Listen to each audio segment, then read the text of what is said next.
Coloana uriașă se îndreaptă către autocomanda, autostradă. Va fi blocată principală.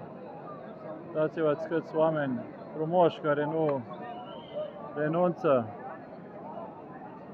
Toate generațiile împreună, belgădenii uniți, împotriva violenței și prostiei. Zeci de mii de oameni ca în toată sâmbătă. Bravo, Belgrade! Belgradul e fruncea! Pravac prema autocomandi. Aici se îndreaptă lumea. Coloana lungă, nu se vede nici începutul, nici capătul.